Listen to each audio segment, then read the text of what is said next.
खरं म्हणजे मी सुरुवातीला माझ्या सगळ्यात पत्रकार बांधवांची मनापासून दिलगिरी व्यक्त करतो। कारण 12 तारखेला जिल्हा अध्यक्षपदाचा राजीनामा दिल्यानंतर मी वेळोवेळी आपण सर्वांनी संपर्क केला, परंतु मी त्या ठिकाणी आपल्या सर्वांशी संवाद साधू शकलो नाही। त्याबद्दल सुरुवातीला दिलगिरी व्यक्त करतो। कारण आज आपण बघितलं असेल की माझ्या सर्व पुरंदर हवेलीतील परिवारातील सर्व कुटुंब प्रमुखांशी त्या ठिकाणी आज संवाद मेळावा आम्ही ठेवला होता आणि त्यांच्याशी चर्चा केल्यानंतर निर्णयाप्रत येऊन आपल्या सगळ्यांशी सविस्तरपणे संवाद करावा याच्यासाठी मी आपली सगळ्यांची दिलगिरी व्यक्त करतो। आणि मला आनंदाने या ठिकाणी सांगावंसं वाटतंय की उद्याच्या 16 तारखेला पुरंदर तालुक्यातील सासवड या ठिकाणी सोपानदेवांच्या नगरीमध्ये भारतीय जनता पक्षाचे प्रदेशाध्यक्ष आदरणीय रवींद्रदादा चव्हाण यांच्या प्रमुख उपस्थितीमध्ये मी आणि माझे सर्व परिवारातील सदस्य हे भारतीय जनता पक्षाच्या परिवारामध्ये त्या ठिकाणी प्रवेश करतो आहोत।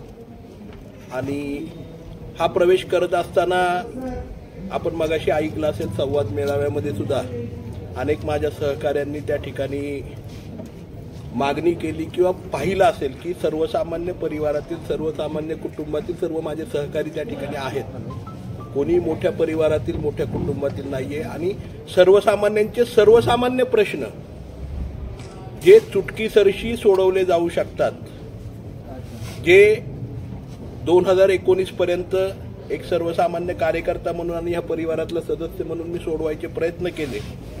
सासवड नगरपालिका असेल, जेजुरी नगरपालिका असेल, जी देशामध्ये पहिली आली, 19वी देशामध्ये आली, वेगवेगळ्या विकासाच्या माध्यमातून, पंचायत समिती, जिल्हा परिषदच्या माध्यमातून, वेगवेगळ्या सहकारी संस्थांच्या माध्यमातून समाज माणसातले छोटे छोटे प्रश्न सोडवायचा प्रयत्न केला।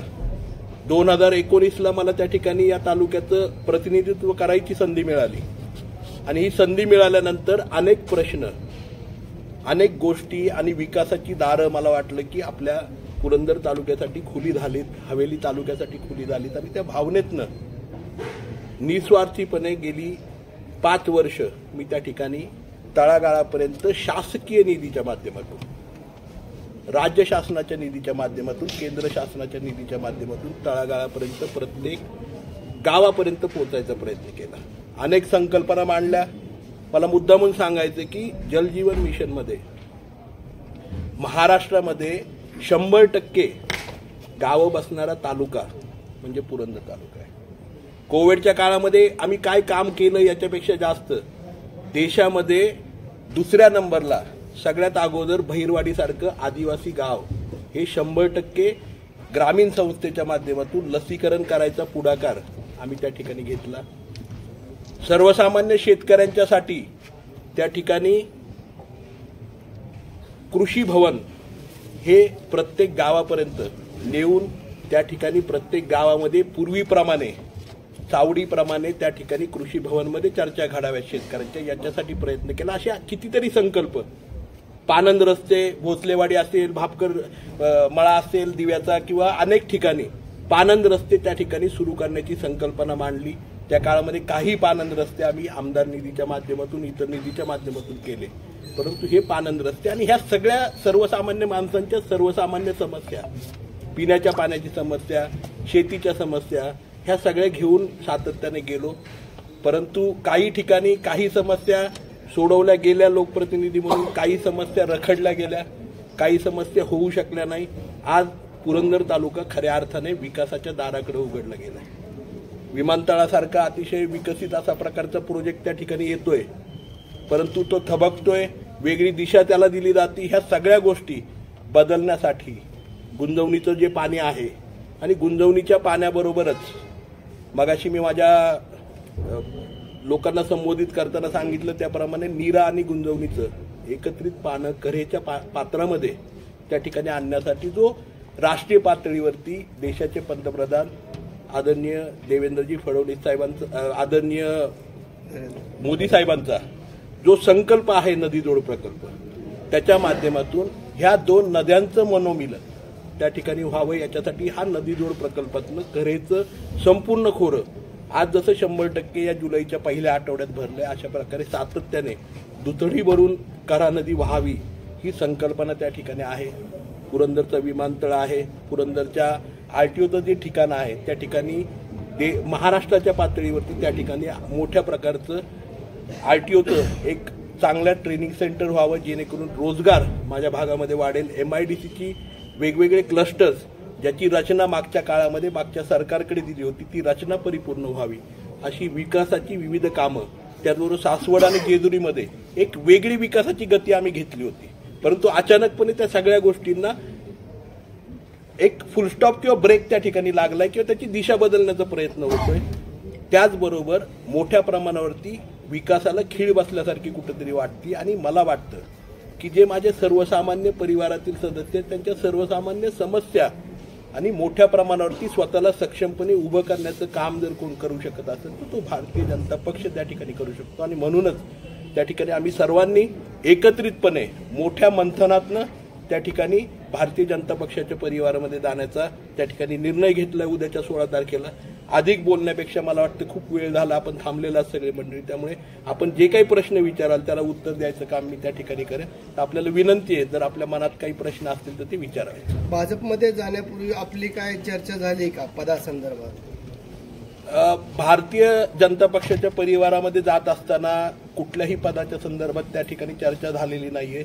तर विकास कामांच्या संदर्भात माझा पुरंदर तालुका आणि हवेली तालुक्याचा दक्षिण भाग आणि फुरसुंगी आणि उरळी या नगरपालिका, सासवड जेजुरी नगरपालिका यांचा विकास, यांच्याबाबतचा निधी, यांच्याबाबतच्या नवीन योजना, ह्या सगळ्यांच्या बाबतीत त्या ठिकाणी चर्चा झाली आहे. आणि मला त्या ठिकाणी निश्चितपणे खात्री आपल्या राज्याचे मुख्यमंत्री आदरणीय देवेंद्रजी साहेबांनी आणि त्याचबरोबर प्रदेशाध्यक्ष रवींद्रजी चव्हाण साहेबांनी त्या ठिकाणी दिली की ह्या विकासाच्या बाबतीमध्ये आमच्या परिवाराचं म्हणजे भारतीय जनता पक्ष परिवाराचं ध्येय, धोरण आणि तुमचे विचार हे एकच आहेत आणि निश्चितपणे याच्यामध्ये वेगळं काही मंजुरी देण्यासारखं नाहीये.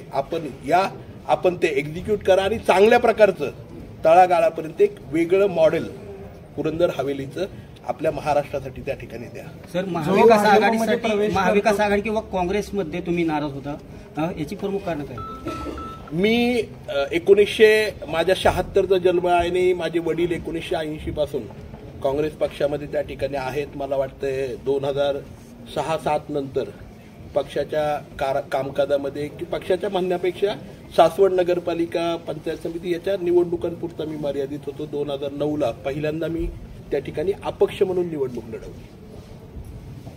आपल्या सगळ्यांना कल्पना असेल त्या काळामध्ये सुद्धा पहिल्यांदा मी त्या ठिकाणी पक्षाच्याशी संबंधित मी 2009ला झालो.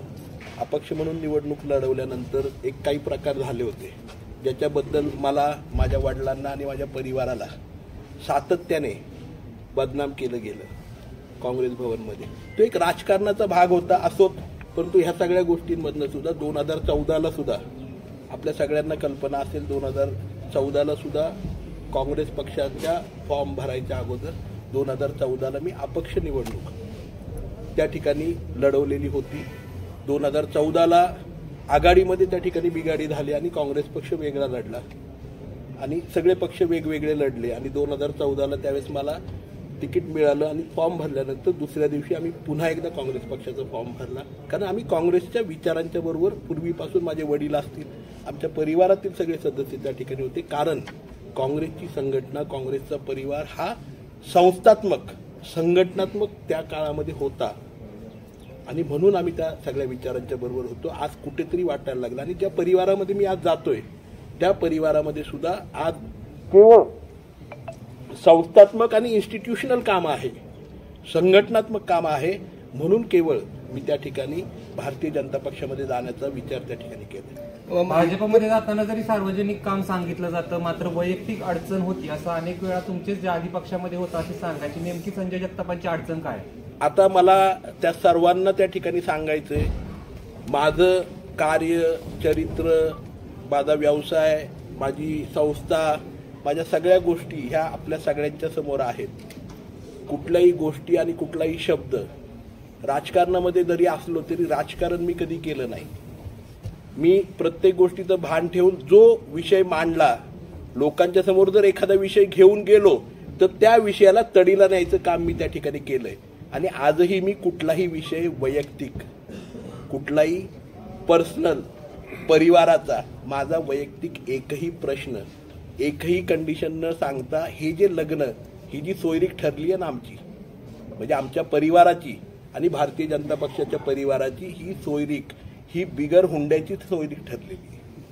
याच्यामध्ये कुठल्याही प्रकारचा कोणीही बोट मला वाटतं दाखवू शकणार नाही, कारण याच्यामध्ये कुठली मागणी आम्ही त्या ठिकाणी केली नाहीये. आम्हाला स्थानिक स्वराज्य संस्था, सासवड असेल, जेजुरी असेल, फुरसंगी उरळी असेल त्या ठिकाणी, त्याचबरोबर जो पुणे कॉर्पोरेशनचा भाग आहे, पंचायत समिती आणि जिल्हा परिषद, ह्या सक्षमपणे त्या ठिकाणी उभ्या करायच्यात. आणि आज जर मी तालुक्याचा लोकप्रतिनिधी नाही होऊ शकलो तरी सुद्धा आज मी या संस्थांच्या माध्यमातून माझ्या सर्व सहकाऱ्यांना घेऊन जी विकासाची कामं थांबली आहेत, जी विकासाची गंगा आमच्या भागामध्ये यायची थांबली ती परिपूर्ण करायचा प्रयत्न त्या ठिकाणी करणार आहोत. आणि मी जाहीरपणे या ठिकाणी सांगतो, संजय जगताप 2029 पर्यंत पुन्हा विधानसभेची निवडणूकच लढणार आहे. त्याच्या अगोदर कुठलंही पद मी स्वीकारणार नाही. तुम्हाला 2019ला उमेदवारी मिळेल याची खात्री आहे का? 2019ला तुम्हाला उमेदवारी मिळेल, 29ला तुम्हाला खात्री, 2029ला तुम्हाला उमेदवारी मिळेल याची तुम्हाला आश्वासन दिलंय का, खात्री आहे का? 2019ला आणि 2024ला तरी तुम्हाला पत्रकार बांधवांना खात्री होती का की मला उमेदवारी मिळेल म्हणून? 2024लाही मी पक्षाचा जिल्हा अध्यक्ष असताना माझ्या उमेदवारीवरती बोट दाखवली गेली होती. ते कोणाच्या माध्यमातून केलं गेलं? अनेक दिवसापासून नाही, कोणाच्या माध्यमातून केलं, कोणाला देणार तुम्ही? मी दोष कोणालाही आज देणार नाहीये.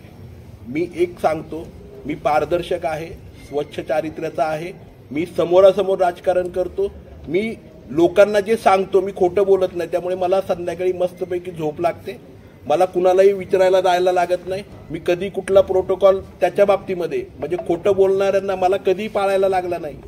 या तालुक्यामध्ये कधी मला कुठल्या पोलीस स्टेशनला फोन करायला लागला नाही, कारण पारदर्शकता हेच माझं खरं भांडवल आहे. मी कधी आहे ना बाहेर एक आणि आत एक बोललो नाही. जे आहे ती स्पष्ट भूमिका मांडली. जे काही प्रश्न, ज्या काही अडचणी, जी काही भावना माझी आहे ना ती सगळी माझ्या हृदयामध्ये राबलेली आहे. आज मला एकच करायचंय, माझ्या परिवाराला बरोबर घेऊन आहे ना सक्षमतेने त्यांना परत एकदा दाखवायचं आणि मला दाखवून द्यायचंय की एखाद्या परिवाराला जर संधी मिळाली तर तो तालुका जसा सासवडकरांनी दाखवून दिलं, काहीही नसताना या देशातलं सगळ्यात स्वच्छ नगरपालिका त्या ठिकाणी करायचं काम सासवडने त्या ठिकाणी केलं. अनेकांनी तोंडामध्ये बोटं घातली. आज माझ्या सासवडपासून 11 किलोमीटरवरती सिंगापूर गाव आहे. काही वेळेस मी गमतीने म्हणतो माझ्या लोकांना की सिंगापूरमध्ये, माझे मित्र म्हणतात अरे सिंगापूर म्हणजे तू कधी येणार आहे परदेशात? तो सिंगापूर नाही, हे माझ्या तालुक्यातलं सिंगापूर आहे. मला पुरंदर आणि हवेली तालुका हा त्या सिंगापूर सारखा ज्याची जगामध्ये ओळख आहे, स्वच्छ, भ्रष्टाचार मुक्त, एक चांगला, समृद्ध आणि सगळ्या कायद्याच्या कचेरीमध्ये राहून प्रत्येकाचा विकास करणारा अशा प्रकारचा तालुका पुरंदर हवेली मला त्या ठिकाणी करायचा. आणि त्याच्यासाठी हा निर्णय मी त्या ठिकाणी घेतलाय. आणि जे झालंय गेलंय ते परमेश्वराने ह्यावेळेस करेला एवढं पाणी आणलंय की मे पासूनच ते सगळं काही वाहून गेलेलं आहे. माझं काम स्वच्छ प्रामाणिक राहिलेलं आहे. मला भाजपसोबत जायचे, गुंडगिरीत जायचे. नक्की तुमचा रोष कुणावरती आहे? माझा रोष कुणावरती आहे हे मला वाटतं माझ्या परिवारातल्या सदस्यांनी आपल्या सगळ्यांना सांगितलेलं आहे आणि तो व्यक्त करण्यासाठी मला वाटतं 16 तारखेची संधी आपण सगळ्यांनी मला त्या ठिकाणी द्यावी. आज 16 तारखेला किती प्रवेश आहे साधारण प्राथमिक स्वरूपात, आणि त्यात पदाधिकारी किती आहे? म्हणजे आता मार्केट कमिटी असेल किंवा काय तुमचा कातळ दूध संघ असेल किंवा काय असेल, तर साधारण टेंटेटिव्ह काय त्याला म्हणतो आपण एक प्राथमिक स्वरूपात? आज मी संख्या सांगायला गेलो तर तोंडामध्ये बोट. आज आम्ही प्रवेशांची संख्या प्रातिनिधिक स्वरूपामध्ये जरी किती कटछाट केली, आपण माहिती असेल स्वर्गीय चंदूकाका जगतापांनी या पुरंदर हवेली तालुक्यामध्ये 385 पेक्षा जास्त सहकारी सामाजिक आणि शैक्षणिक संस्थांची स्थापना केलेली. एवढा परिवार आमचा मोठा आहे की त्याच्यामध्ये किती काटछाट केली तरी 200-300च्या खाली आमची संख्या येत नाही. आम्ही प्रयत्न करतोय. जेवढं कमी करता येईल, कारण आम्हाला कार्यक्रम जो आहे तो शॉर्ट स्वीट, आम्हाला त्या ठिकाणी विचार ऐकायचे, आमच्या सर्व सहकार्यांचे विचार त्या ठिकाणी द्यायचे, परिवाराचे विचार त्यांना द्यायचे, नवीन परिवारामध्ये जात असताना संवाद झाला पाहिजे. त्यामुळे आज आम्ही हा संवाद मेळावा घेऊन एकत्रितपणे निर्णय घेतलेला आहे. पुरंदरमध्ये विमानतळ झालं तर संपूर्ण कायापालट होणार आहे, परंतु काही गावांचा विरोध आहे. या गावांच्या नागरिकांच्या किंवा ग्रामस्थांच्या जी काही समस्या आहेत ती आपण कशा दूर करणार? ती दूर करण्यासाठीच तुमच्या लक्षात आलं का माझ्याकडे सोल्युशन होतं, ते इम्प्लिमेंट 19-20 साली केलं पण होतं. आलं लक्षात. पुन्हा एकदा काही सत्ता बदल झाल्यानंतर ते परत एकदा त्याच्यामध्ये राजकारण झालं, परंतु ते दूर करणार. विमानतळ पुरंदर तालुक्यामध्येच होणार. कुठल्याही प्रकारचं या तालुक्यातल्या एकाही व्यक्तीला पुनर्वसित व्हायची आवश्यकता पडणार नाही, कुणालाही कुणाचं गाव सोडायची गरज नाही आणि अतिशय पारदर्शकपणे सुखसमृद्धीने जो लँड माइन प्रोजेक्ट म्हणतो आपण तशा प्रकारचा एअरपोर्टचं प्रोजेक्ट झाल्यानंतर त्याच्या विकासाचं भागीदार होण्याचं भाग्य पुरंदर तालुक्यातल्या प्रत्येक परिवारातल्या व्यक्तीला त्या ठिकाणी मिळालं पाहिजे. आणि म्हणूनच तो प्रोजेक्ट टेक्निकल, जॉग्राफिकल, फायनान्शियल ह्या सगळ्या ॲस्पेक्टवरती आम्ही प्रेझेंटेशनसाठी तयार केलेला आहे. आणि मला खात्री आहे येणाऱ्या काळामध्ये आदरणीय मुख्यमंत्री देवेंद्रजी फडणवीस साहेब हे इतरांनी आमचा आवाज ऐकला नाही, परंतु ते निश्चितपणे तो आवाज ऐकतील आणि त्याच्यावरती योग्य तो निर्णय. पुरंदरचे दोन नेते महायुतीमध्ये येत आहेत, नंतर श्रेयवादावरून लढाई होणार नाही असं? हे बघा, माझ्या तालुक्यामध्ये लोकप्रतिनिधी म्हणून काम करत असताना किंवा आपण आपल्याला उत्सव आठवतो की नाही मला माहीत नाही, परंतु ज्यावेळेस 2022-23ला या देशामधली स्वच्छ नगरपालिका म्हणून ज्यावेळेस त्या ठिकाणी गावाचा बहुमान झाला, त्यावेळेस सासवड मधल्या 1 लाख लोकांनी त्या ठिकाणी जल्लोष केला आणि त्या प्रत्येकाचं क्रेडिट होतं. त्यामुळे संजय जगताप आणि त्यांचा परिवार आहे ना, हा कधी श्रेयवादाच्या लढाईत न पडणारा आहे. त्यामुळे मला वाटतंय त्याच्यामुळे कुठल्याही प्रकारची फारकत कुणाबरोबर भाजपात चाललाय. भाजप ही माहिती आहे आणि घटक पक्षी त्याच्यामध्ये त्यांचं तुमचं शक्य जुळणार नाही घ्यायच्या पुढच्या काळात भांड्याला लागणार का? हे बघा, मी एक मगाशी सांगितलं की मी संस्थात्मक आणि संघटनात्मक परिवारामध्ये काम करणारा व्यक्ती आहे. त्यामुळे जो भारतीय जनता पक्षाची संघटनात्मक चाकोरी असणार इथून पुढच्या काळामध्ये, त्या चाकोरीमध्ये पक्षाच्या ध्येय धोरणांना बरोबर घेऊन त्या ठिकाणी चालणार आहे मी. त्यामुळे मला निश्चितपणे खात्री आहे तिथे माझ्या कामाला, माझ्या विचारांना त्या ठिकाणी खूप मोठ्या प्रमाणावरती चालना मिळणार. भाजपला संजय जगताप आणि विजय शिवतारे हे राजकीय वैरभाव संपूर्ण महाराष्ट्राला परिचित आहे. आता तुम्ही त्यात महायुतीमध्ये जातात भाजपच्या माध्यमातून, मतभेद राहणार की तुम्ही एका शिवडीत काम करता? संजय जगतापांचे कधीही कोणाशी राजकीय मतभेद नव्हते. वैचारिक आणि सर्वसामान्य माणसांच्या प्रश्नांसाठी माझे मतभेद होते. तुम्ही माझी कुठली भाषणं ऐका, कुठलेही विचार ऐका, मी कधी कोणाबरोबर राजकीय मतभेद केले नाही.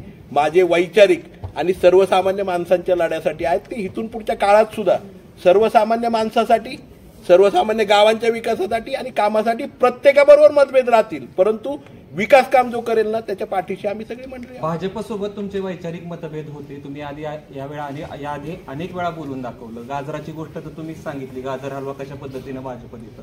मग असा काय बदल झाला की भाजप चांगलं वाटायला लागलं तुम्हाला? आपण जर बघितलं, गाजर हलवा हा 1 रुपयात आदरणीय आमच्या तालुक्यातले एक नेते आहेत, त्यांनी सांगितलेला मला किस्सा होता. तो मी 1 रुपया दाखवा आणि एखाद्या तंबूमध्ये न्यायचं आणि मग गाजर हलवा. हे गाजर हलवा जो उद्देश मी केला होता, आपण जर माझं नीट भाषण ऐकलं, ते त्या काळामध्ये असणाऱ्या आदरणीय प्रतिनिधींच्या बद्दल मी बोललो होतो. मी कधीही कुठल्याही पक्षाबद्दल, कुठल्याही व्यक्तीबद्दल, मी व्यक्ती म्हणजे मी पुन्हा एकदा सांगतो की गाजर हलवा का म्हटलं, कारण की दाखवलं जे जातं ना चित्र ते चुकीचं असतं आणि त्याच्याबद्दल बोललेलं. मी कधीही, आज माझी कुठली भाषणं काढा, मी कधीही व्यक्तिगत किंवा संस्थात्मक कधी बोलत नाही. मी विचारांच्या बाबतीत किंवा लोकांच्या बाबतीमध्ये बोलतो. त्यामुळे गाजर हलवा हे सत्यच आहे, काही मंडळींचे, फक्त ते काही भाषा. हे बघा, संजय जगतापांची भाषाही बदलणार नाही, उलटा आता कृती संजय जगतापांची बदलणार आहे. माझ्या परिवारातल्या सगळ्या सदस्यांनी सांगितलंय की आता तलवार घरी ठेवून यायचं नाही, तर ती म्यान करून बरोबर घ्यायची आहे. ती आपल्याला सर्वस्वीपणे विकासाच्यासाठी वापरायची आहे आणि ज्या ठिकाणी अन्याय असेल त्या ठिकाणी ती वापरायची. 2024 ला सर निवडणुकीला शरद पवार आणि सुप्रिया सुळे यांचं काम केलं अशी कार्यकर्त्यांची भावना आहे, तुमची देखील तीच आहे? मला तेच सांगायचंय. मगाशी जर आपण माझा संवाद ऐकला असेल तर 1980 पासून पुरंदर तालुक्याची खरं म्हणजे हीच विवंचना आहे.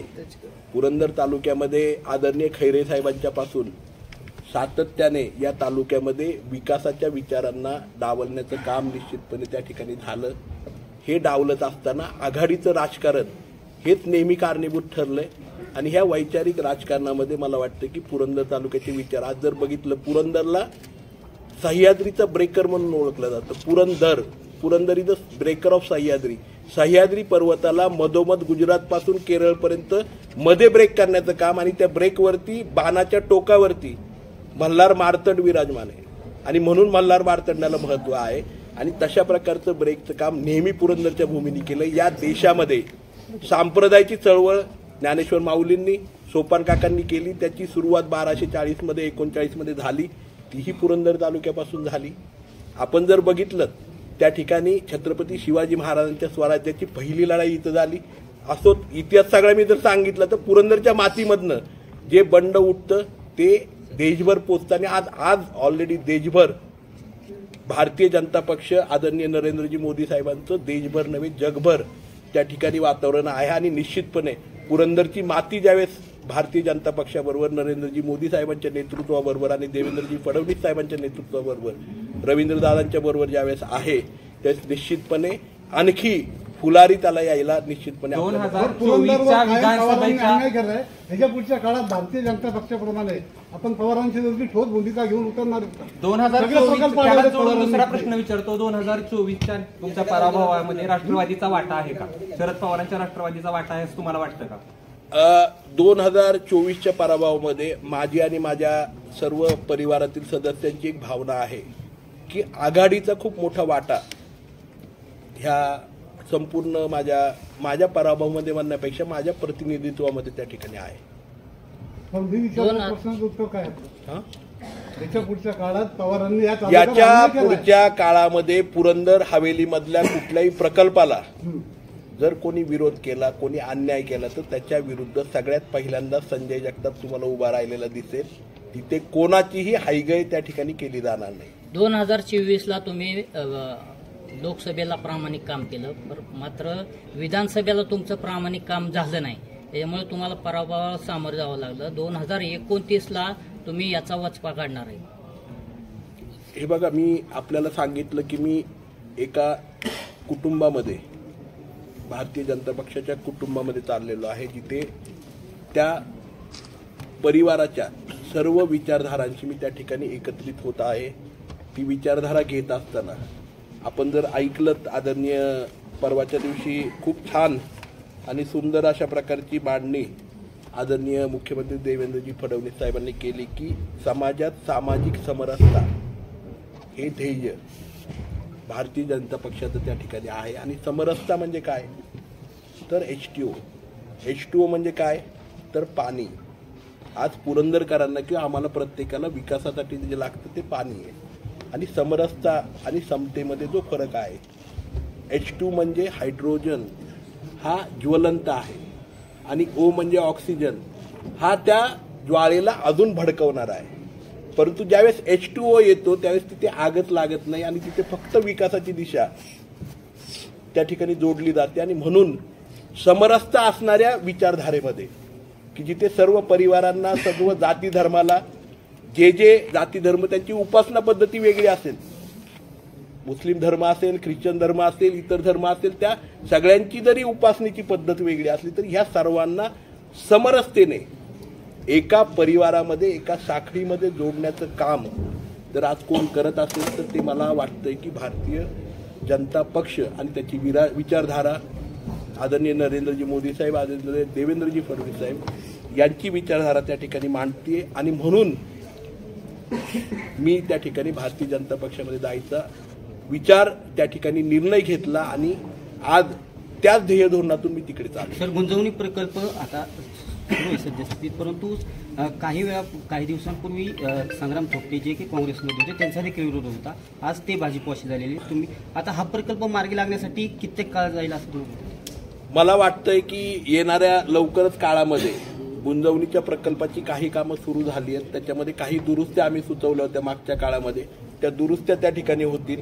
परिंच्यापासून वाल्हे खोऱ्यामध्ये जी अडचण होती तीही अडचण आता गुंजवणीच्या बाबतीमध्ये नव्याने नीरा गुंजवणीचं जे ओव्हरफ्लो होणारं 15 TMC पाणी वीर धरणातून पडतंय, त्याऐवजी त्या उगमाच्या पासून पुढे त्या ठिकाणी जे पाणी उचलून सोमर्डीचा जो आम्ही सातत्याने पुरवठा करतो त्याच्यामध्ये टाकून मला वाटते ते कऱ्हेचं खोरं हे परिपूर्णपणे समृद्ध झालेलं आपल्याला दिसणार आहे. आणि त्यामुळे मला खात्री आहे ज्या गुंजवणीचं राजकारण गेली 20 वर्ष होतंय ते सातत्याने त्या राजकारणाला पूर्ण विराम देऊन विकासाचं राजकारण होणार आहे. दुसरी एक आनंदाची गोष्ट मला सांगायची आहे, उद्याच्या 6 महिन्यामध्ये स्किल डेव्हलपमेंटची पुरंदरकरांची अनेक वर्षाची इच्छा असणारं हायर एज्युकेशन, ज्याच्यामध्ये इंजिनिअरिंग असेल, मेडिकल असेल, इतर सगळ्या फॅकल्टीज असतील, स्किल डेव्हलपमेंट असेल, याची पुरंदर तालुक्याची स्वतःची पुरंदर युनिव्हर्सिटी सुद्धा आपल्याला सगळ्यांना उभी राहिलेली दिसेल. आणि येणाऱ्या 2026 मध्ये त्याची सुरुवात झालेली माझ्या सर्व तरुण सहकाऱ्यांना दिसेल. त्यामुळे माझ्या मुलांना हायर एज्युकेशनसाठी इथून पुढच्या काळामध्ये पुरंदरची मुलं माझी ही अनेक वेगवेगळ्या संस्थांमध्ये शिकून जगभर पसरलेली आहेत, परंतु येणाऱ्या काळामध्ये पुरंदरच्या मातीमध्ये ते शिक्षण त्यांना मिळेल. ह्याही गोष्टी त्या ठिकाणी आम्ही अंतर्भूत या माध्यमातून करतो. काँग्रेसचे सर्वच पदाधिकारी नेते हे भाजपमध्ये प्रवेश करत आहेत. येणाऱ्या काही दिवसांमध्ये महाराष्ट्रातून काँग्रेस नामशेष होईल का, काय वाटतंय तुम्हाला? ज्या पक्षाचं 9 वर्ष मी जिल्ह्याचं अध्यक्षपद भूषवलेलं आहे त्याच्याबद्दल बोलणं मी खरं म्हणजे योग्य नाहीये, परंतु मी एकच गोष्ट याच्यामध्ये करू शकेल, संघटनात्मक बाबतींमध्ये आणि विकासाची दिशा घेऊन पारदर्शकपणे बैठकींच्या स्वरूपामध्ये संवाद, आज माझ्या कार्यक्रमात तुम्ही हे बघितलं असेल, संवाद हा संवाद जोपर्यंत परिवारामध्ये असतो ना तोपर्यंत परिवार आणि कुटुंब एकत्र असतं. आणि ज्यावेळेस कुटुंब एकत्र आहे त्यावेळेस त्या कुटुंबाला महत्त्व आहे. परंतु आज जर कुटुंबामध्ये संवादच नसेल तर ते कुटुंब विस्कटलं जातं आणि तशा प्रकारची अवस्था इतर सर्वच पक्षांची झालेली आहे. आणि खऱ्या अर्थाने संस्थात्मक काम की जिथे प्रत्येकाला संधी मिळते, इथे व्यक्ती स्वरूप हा पक्ष नाहीये, हा संघटनात्मक पक्ष. इथे संजय जगताप गेला म्हणून उद्याच्या 29ला संजय जगतापच आमदार असेल किंवा तिकीट असेल असं नाही. संजय जगताप जर घरी झोपला 4.5 वर्ष तर त्याला तिकीट मिळणार नाही. जो काम करणार आहे, जो समाज माणसामध्ये जाणार आहे, त्या प्रत्येकाला ज्या ठिकाणी संस्थात्मक संधी मिळते अशा परिवाराची निवड मी त्या ठिकाणी केलेली. त्यामुळे इतर परिवारांच्या बद्दल आज मी बोलणं योग्य नाहीये, परंतु मी निश्चितपणे सांगतो इतर अनेक परिवारांच्या मध्ये संवाद राहिला नाही. म्हणून विसंवादामुळे आज तुम्ही बघितलं असेल की छोटी छोटी कुटुंब व्हायला लागलीत. आता आत्याची काकाची नाती पण संपायला लागलीत. कुठल्या नेत्यांना जबाबदार धरता आले आपण? केंद्र पातळी का राज्य पातळी? तुम्ही देखील अध्यक्ष होता, जिल्हाध्यक्ष, संवाद साधायचा का प्रयत्न झाला नाही 9 वर्षात? आपण जर निश्चितपणे बघितलं तर जो संवाद साधायचा प्रयत्न केला तो एक वन लाईन मध्ये किंवा एकेरी होत नाही. वन वे संवाद नसतो. संवाद हा दोन्ही बाजूकडून असतो आणि संवाद हा सर्वसामान्य कार्यकर्त्यापासून तालुका पातळीवरती, जिल्हा पातळीवरती, प्रदेश पातळीवरती, राष्ट्रीय पातळीवरती अशा प्रकारे त्याची वाहवा असते. पण एखादा संवाद तालुका पातळीवरून, गाव पातळीवरून तालुका पातळीवरती आणि जिल्हा पातळीवरती येऊन थपकत असेल, थांबत असेल आणि तो जर पुढे जात नसेल तर किती वेळ तो जिल्हा पातळीवरती थोपवलं जाणार. एखाद्या दिवशी ते धरण फुटतं. तसं अनेक पक्षांमध्ये त्या ठिकाणी ती धरणं फुटायला लागली. हे मला वाटतं की याचं अतिशय चांगलं आणि जिवंत उदाहरणं अनेक आपण मागच्या काळामध्ये बघितली, येणाऱ्या काळामध्ये पण बघणार. आणि 2014-19 पेक्षा काँग्रेसची परिस्थिती 2024ला चांगली होती, म्हणजे 100 खासदार त्यांच्या. ही परिस्थिती का उद्भवली? तुम्ही जिल्हाध्यक्ष म्हणून याचा अभ्यास खरं म्हणजे सर्वांनीच केला पाहिजे. कारण जिथे सत्तेचं राजकारण होतं ना आणि सर्वसामान्य माणसाला विसरलं जातं तिथे आपल्याला पराभवाला सामोरे जावं लागतं. आज बघितलं असेल, आम्ही निवडणूक लढवत असताना आम्ही बघितलं की आम्ही लोकसभेच्या निवडणुकीनंतर केवळ सत्तेचं राजकारण करत राहिलो की कोण मंत्री होणार आहे, कोण मुख्यमंत्री होणार आहे, कुणाला सत्ता येणार आहे, कोणाला काय. जर भाऊभाऊ एकमेकांशी बोलले नाही, सोयरीक एकमेकांशी बोलली नाही तर कधीच विसंवाद. आणि तो विसंवाद जो लोकसभेपासून विधानसभेपर्यंत झालं त्याचं मूळचं कारण ते आहे की लोकांना आपण विसरलो, मतदार कोण आहे तेच विसरलो. आणि विसंवादामुळे हा जो पराजय झालाय तो विसंवादामुळे झालाय. कारण तिथे पारिवारिक आणि संस्थात्मक रचना राहिली नाही. तिथे वैयक्तिक लाभ आहे ना सुरू झाले ना, तिथे विसंवाद झाला आणि पराजयाला सामोरे जावं लागलं. आणि म्हणून ज्या ठिकाणी संवाद आहे, ज्या ठिकाणी परिवार आहे, त्या ठिकाणी मी जायचा निर्णय घेतला. तुम्ही अनेक वर्ष काँग्रेसमध्ये काम केलं, मात्र आता तुम्ही भाजपसोबत जाताय. असं असताना काँग्रेसच्या कुठल्या पदाधिकाऱ्यांचा किंवा पक्षश्रेष्ठींचा तुमच्याशी संपर्क झाला का, किंवा त्यांनी तुमचं मनधरणी करण्याचा प्रयत्न त्या ठिकाणी केला का? खरं सांगू की खोटं सांगू? खरं तर खरोखर सांगायचं म्हणजे माझा संवाद कोणाशी झाला नाही, संवाद करायचाही प्रयत्न केला नाही. आदरणीय राज्याचे माजी मंत्री विश्वजितजी कदम साहेबांशी फक्त माझा संवाद झाला होता. आदरणीय अशोकअण्णा मोहोळ साहेब माजी खासदार यांच्याशी माझा संवाद झाला होता. आदरणीय देवीदासजी बनसाळे साहेब यांच्याशी माझा संवाद झाला होता.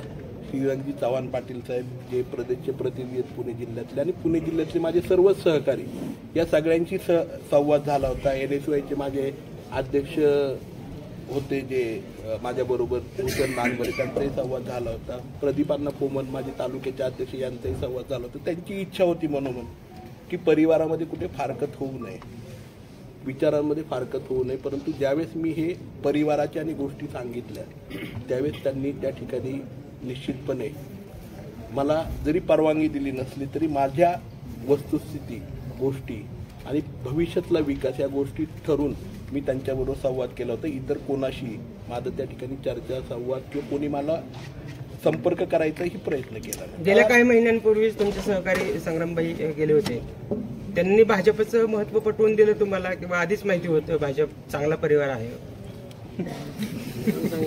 लोकप्रतिनिधींनी ऑफ द रेकॉर्ड काय असं सांगितलं होतं?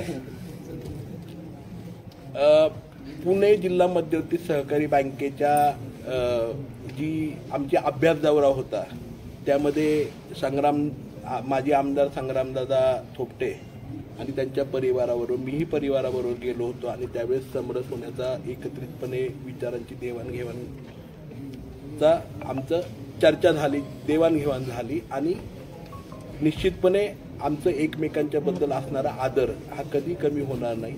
आमची विचारांची देवाणघेवाण नेहमीच असते, आणि केवळ त्यांच्याशी नाही, आदरणीय भरणेमामा, आदरणीय मंत्री भरणेमामा, इतरही सर्व पक्षाचे लोक होते त्याच्यामध्ये. परंतु मला आपल्या सगळ्यांना सांगायचं की कोणाच्या आज विकास आणि माझ्या सर्वसामान्य कार्यकर्त्यांचा आणि परिवाराचा विचार घेऊन ना मी त्या ठिकाणी हा निर्णय घेतलेला आहे. आणि मी त्या ठिकाणी निश्चितपणे आदरणीय देवेंद्रजी फडणवीस साहेबांच्या नेतृत्वाखाली भारतीय जनता पक्षामध्ये प्रवेश. सर, पुरंदरमध्ये जुन्या भाजप नेत्याशी काय चर्चा झाली का? भाजप जुने जे भाजप नेते, मला वाटतंय तुमच्यासारख्या अतिशय अभ्यासू आणि पारदर्शकपणे या पुणे जिल्ह्यातल्या प्रत्येक परिवाराला ओळखणाऱ्या व्यक्तीला, म्हणजे आज तुम्ही प्रत्येकाच्या किचनपर्यंत जाऊ शकता आणि किचन कॅबिनेटमध्ये तुमचा संपर्क असतो. त्यामुळे माझ्या प्रश्नाचं उत्तर हे ऑलरेडी तुमच्याकडे आहे. सर, जुन्या भाजप जे सद्यस्थितीत पुरंदर तालुक्यात त्यांच्याशी काय चर्चा झाली का?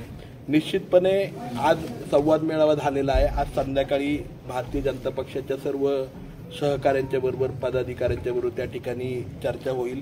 तालुक्यामध्ये काम करणारे जे तालुक्यातले नेते मंडळी आहेत भारतीय जनता पक्षाचे आणि हवेलीतले नेते मंडळी आहेत यांच्याबरोबर पण भेट होणार आहे.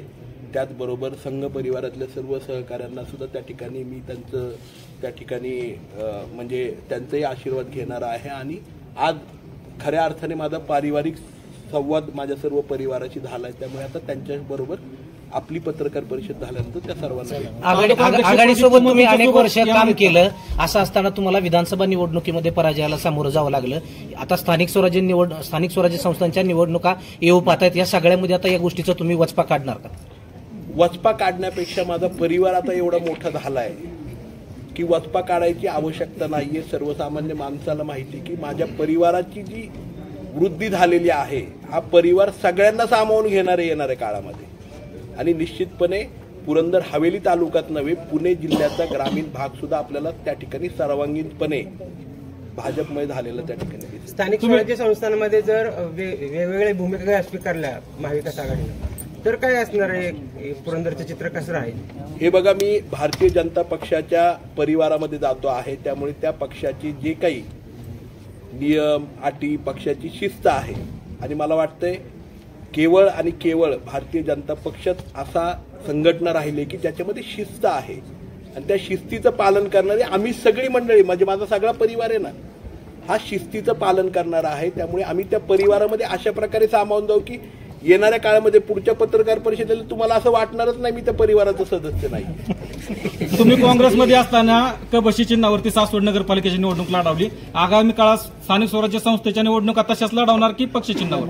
जो येणाऱ्या सगळ्यात ज्या निवडणुका आहेत त्या पक्षाच्या आदेशाप्रमाणे जे काही भारतीय जनता पक्षाची आदेश असेल प्रदेशाध्यक्ष आदरणीय रवींद्रदादा चव्हाणांचा आदेश असेल त्याप्रमाणेच लोकांच्या सामोरे जाऊन लोकांच्या मतदानाचा अधिकार त्या ठिकाणी लोकांना हक्काने बजावायला सांगून त्यांना विनंती करून त्या ठिकाणी जो काही पक्ष आदेश आहे शिस्त आहे त्याप्रमाणे काम करा. तुमच्यासोबत